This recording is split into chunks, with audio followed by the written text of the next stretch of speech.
7 गुना जो बड़े बड़े हो रहे हैं उसमें से चंद गुना मैं आपके सामने पेश कर रहा हूं। नंबर 1, औरतों और मर्दों का इख्तिलात होना, यानी एक दूसरे के साथ जमा होना।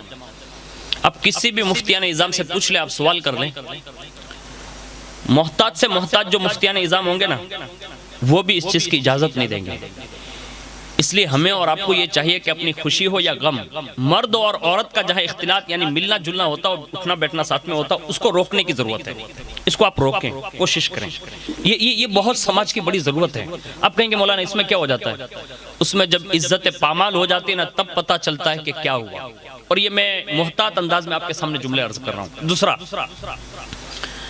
माज़अल्लाहि रब्बिल आलमीन, उस वक्त जितना म्यूजिक या जितना गाना बजा खुशी के मौके पर, खास करके शादियों में होता है, हमारी रस्मों में, इतना ज्यादा कहीं और नहीं होता। और उसकी आदत ये पड़ी होती है कि बंदा पहले से सुन भी रहा होता है, लेकिन कमजोरी ये है कि एक बंदे की शादी में गुनहगार कितने लोग होते हैं मालूम है आपको? और ये सबका गुनाह किस पर होता है? आप ये समझ रहे हैं कि जो बेंचो बजा रहा है उसी को गुनाह हो रहा है, या जो म्यूजिक बजा रहा है उसी को गुनाह हो रहा है? आप गलत फहमी में हैं। आपने जितनों को दावत दी और जितने भी आए ना, आपके घर से जब वो लौटते हैं ना, तो वो सारे गुनाह आपके सर पर थोप कर जा रहे होते हैं कि आपने उन्हें बुलाकर गुनाह करवाया।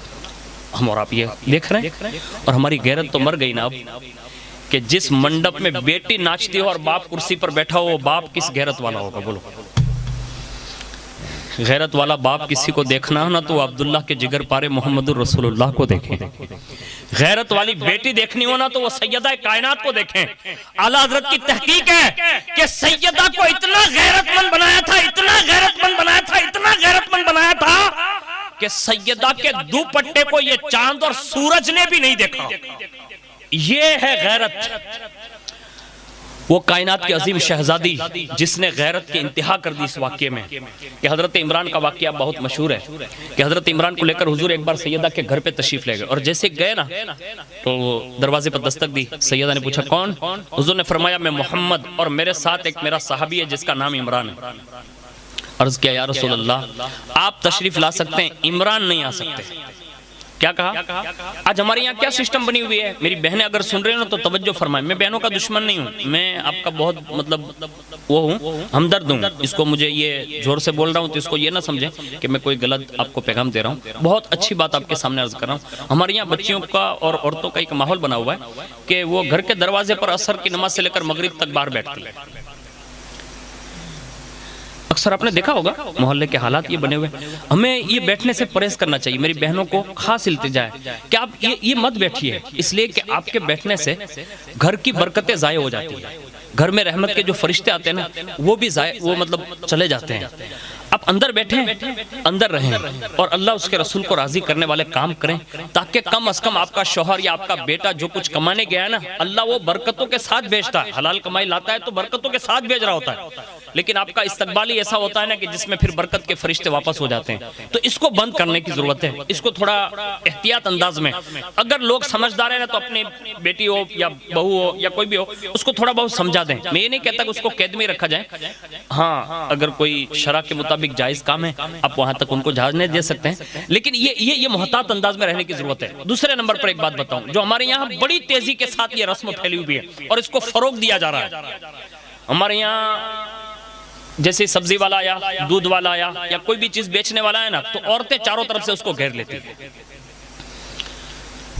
मैंने कहता वो बेचने वाला कैसा है, क्या है, उस पर कोई तबसरा नहीं करता। मेरी बहनों से एक अपील है कि कम अज कम आपकी जरूरत पूरी हो जाए तो फौरन अपने घर को वापस हो जाए, इसलिए कि ये जमाना अब सब पर भरोसा करने वाला जमाना नहीं है। गैरत कैसे होनी चाहिए, मैं आपको एक जुमला और दे रहा हूँ।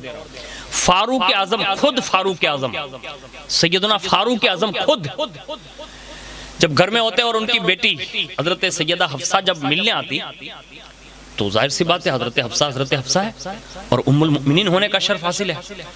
और जब वो मिलने आती ना, तो अगर घर में तने तनहा फारूक आजम होते ना, तो वो खुद बाहर निकल जाते, यानी दरवाजे पर बैठ जाते। हजरत हफ्सा अंदर होती। एक बार बैठे हुए थे इसी अंदाज में, तो किसी ने कहा हुजूर आप बाहर बैठे? कहा मेरे घर में मेरी बेटी तन्हा है। क्या कहा? और मेरी गैरत मुझे ये इजाजत नहीं देती कि मैं अपनी सगी बेटी के साथ भी तन्हा बैठूं। یہ کون کہہ رہا ہے؟ یہ کائنات کی وہ ذات کہہ رہی ہے جس نے عورتوں کو مسجد میں آنے پر پابندی لگا دی. یہ کائنات کی وہ شخصیت ہے. اللہ نے کرم فرمایا فاروق اعظم پر، اللہ رحم و کرم فرمایا ان کی قبر نور پر، کہ انہوں نے بند کرا دیا، ورنہ یہ مسجدیں جو ہے نا ہم لوگوں سے ایسے ہی خالی ہو جاتی، یعنی کوئی گھسنے ہی نہیں دیتا. اب مارکیٹ میں جا کے دکھا دو آپ مجھے، جبلولین کلی ماری جو کو گڑی کی تو بتا ہم جو ہے کہ وہ برکاتی مارکیٹ میں، ارے مارا بھائی کوئی جو نہ تھے وہ کک لے وائے ہو یار. اب یہ لوگوں کے مزاج ہیں، لوگوں کی طبیعت بن گئی ہے. یہ بڑے لوگ تھے. جیسے حضور نے کہا عمران کیوں نہیں آ سکتا؟ کہا یا رسول اللہ میری جو چادر ہے نا، کہا ہاں، کہا اگر اس کو سر پہ ڈھانپتی ہوں تو پیر نظر آتے ہیں اور پیر پہ رکھتی ہوں تو سر نظر آتا ہے. میرے پاس اتنا زیادہ کپڑا نہیں ہے کہ میں پورے جسم کو چھپا سکوں، اس لیے عمران کو باہر رہنے دیں، مجھے آپ صرف اکیلے تنہا تشریف لائیں. حضور نے دروازے کی آڑ میں سے اپنی مبارک چادر مزمل والی پھینکی اور فرمایا بیٹی اس کو پردہ کر لے. اب یہاں سے یہ بات ذہن میں آ گئی کہ ہمیں ہر کس و ناکس کو اپنے گھر پہ بلانا بھی نہیں چاہیے. دوستانہ تعلق ہے آپ کا، اپنی جگہ پر ہے، میں آپ کے دوستوں کی بھی قدر کرتا ہوں، لیکن ابھی جو دوستوں کے حالات واقعات پیش آ رہے ہیں نا وہ بڑے نازک ترین ہیں، اس لیے یہ محتاط رہنے کی ضرورت ہے. یہ چند باتیں میں نے اختلاط کے بارے میں بتا دی. دوسرا کام، میوزک سے پرہیز کریں. شادی کے موقع پر گیت بھی بجا رہے ہیں آپ تو آپ یہ کریں مولانا ایما ہو تھی جائے، یعنی گیت بج رہا ہے تو اس میں نقصان کیا ہوگا؟ حضور نے صراحت کے ساتھ یہ ارشاد فرمایا کہ یہ میوزک تمہارے دل میں نفاق پیدا کرے گا، منافقت کی طرف لے جائے گا، بندہ منافق بن جائے گا، اس لیے اس چیز سے پرہیز کریں. تیسرے نمبر پر ہمارے یہاں دعوت ہو، چاہے شادی کا موقع ہو یا نکاح کا موقع ہو، ہمارے یہاں بد نظری عام ہے. بد نظری سمجھتے نا، ایک دوسروں پر نگاہ ڈالنا. اب یہ نگاہ کہاں تک معاف ہے وہ بھی آپ نے سن رکھا ہے، لیکن میں آپ کو تازہ کر دوں. ایک نظر پڑی معاف ہے، فوراً جو کر. دوسری نظر دیکھنے کا حکم نہیں ہے، اور دوسری نظر حرام حرام حرام سخت حرام ہے. مجھے بتاؤ یہ شادی میں اس میں کوئی بچ سکتا ہے؟ ارے کوئی صوفی سنت بھی لا کر بٹھا دو نا، یعنی اللہ کا کوئی ولی ہو نا جس کو صوفی ہم کہتے ہیں، اس کو بھی لا کے بٹھا دو نا. وہ اگر 10 مرتبہ بھی سر نیچا کر لے گا تو آخر کار دوسری مرتبہ اس کی نگاہ اٹھنا کمپلسری ہے. وہ کہیں دیکھے گا ہی نا بیچارہ، کیا کرے گا؟ اس لیے اس چیز کو بہت فروغ دیا جا رہا ہے. اب تو حد ہی ہو گئی، ہمیں پتہ نہیں ہے. میں شادیوں کے محتاطات انداز بہت جانتا ہوں، اور جہاں جہاں بھی تقریبات میں جاتا ہوں نا اس بات کو محتاط انداز سے دیکھتا رہتا ہوں.